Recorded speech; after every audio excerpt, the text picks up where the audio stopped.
Pilipinas, kaya pa ba? What is happening in the country right now is very sad, and I'm so furious that the government is not doing everything it can do to resolve the alleged corruption issues and hold the culprits accountable. The promise of unity of the Marcoses and the Dutertes is nowhere to be found. Sana nga ba yung unity? With the controversies of the flood control projects and the misuse of confidential funds of no less than the Vice President of this country, is there something good that we can still expect from this government? I doubt. Alam natin na yung nagpapahirap sa bayan ay hindi ang kahirapan mismo. Naghihirap ang bayan dahil sa talamak na korupsyon ng mga politikong ganid sa kapangyarihan. To be honest, pinaglalaruan na lang nila tayo mga mamamayang Pilipino at karamihan sa atin na walang access to the correct information. Maraming Pilipino ang naniniwala sa fake news at misinformation. It's because of mind conditioning and the constant proliferation of fake news. Sabi nga ni Maria Ressa, a lie that is told 1,000,000 times becomes truth. And that's what's happening right now. The country is so divided because of the two political dynasties from Luzon and Mindanao who wants to grab power. To be honest, expected na namin to. At nung kampanya nung 2022, we already warned everyone of what's going to come kapag nanalo tong dalawang pamilyang to. We know their family's history of corruption, human rights violation, and political incompetence. Lahat ng mga nangyayari sa bansa ngayon is not really new to us. Noong campaign pa lang noong 2022, sinasabi na namin na mag-aaway itong dalawang pamilyang to dahil walang magpapadaig. And eventually, we were right. If you are really against corruption, you should put yourself in the middle and be critical about what's happening around. You need to look at the situation from the lens of truth. And when I say truth, it should be based on facts, proof, evidence, and data. Do not base your judgment on emotions and fanaticism. Binigyan ka ng utak para mag-isip, magsaliksik, para alamin ang katotohanan. Halimbawa, pag DDS ka at sinasabi mong against ka sa corruption, have you ever asked yourself kung ilan ba yung napakulong na corrupt na mga politiko o mga personalities during Digong's time?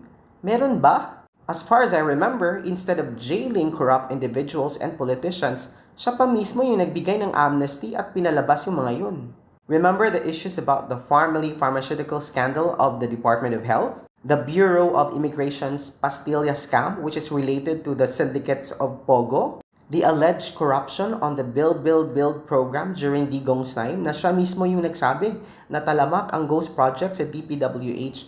May napakulong lang naman ba siya kahit isa doon sa sinasabi niyang talamak na korupsyon sa DPWH during his time?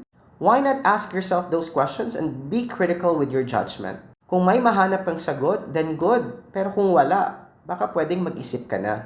Are you really against corruption or pro-Duterte ka lang talaga? Galit ka lang siguro kasi nakulong yung tatay mo at naging karton. When it comes to the Marcoses, it's very clear. Our country's history would speak for itself. Anong maaasahan mo sa pamilya ng mga Marcos na alam naman ng buong mundo kung ano yung ginawa nilang paglimas sa kaba ng bayan during his father's time? Lahat ng mga human rights violations and atrocities during martial law during his father's time, which is already being adopted by the Supreme Court. Alam nating lahat yan. But are you expecting the tides to change? What were you expecting from a Marcos then? Pero in fairness to BBM now, I'm very surprised. I still see that he is very incompetent and very weak na leader. Sabi nga ni Digong, di ba? He is a very weak leader. And I know that. We can see that before our eyes. Pero in fairness to him, lahat ng mga decisions niya so far is for the Filipino people. Yung very strong stance niya against China when it comes to protecting the West Philippine Sea, saludo ako. Yung pag-abolish niya ng Pogo na pinamumugaran ng mga sindikato, karahasan at krimen, that's good. Yung pag-expose niya sa mga anomalies sa ghost flood control projects and pag-orchestrate niya ng investigation to resolve this, well, I know, hindi pa nare-resolve lahat, but that's a really good thing for a president to do. At least nagkusa siya bilang presidente na paimbestigahan lahat ng mga ghost flood control projects na ito. Though I'm still waiting for people to be jailed and to be held accountable kasi hanggang ngayon wala pang nangyayari. Parang si Bong Revilla pa lang yata yung nakakulong, correct me if I'm wrong. Kasi yung mga people that is mentioned to be allegedly involved in the flood control project scandal like Cheese Escudero, Martin Romualdez, Zaldico, Villanueva, pati nga si Marcoleta pinaiimbestigahan na rin eh. Itong mga mataong to malaya pa rin at nasa Senado. If he's really serious about holding these people accountable to these corruption allegations, dapat makialam na siya. He needs to show his political will to resolve the corruption in the Philippines. Sana man lang this time mabago niya yung history ng kanyang ama at ng kanyang buong pamilya. Again, I know it's a very frustrating time for ordinary Filipinos like us.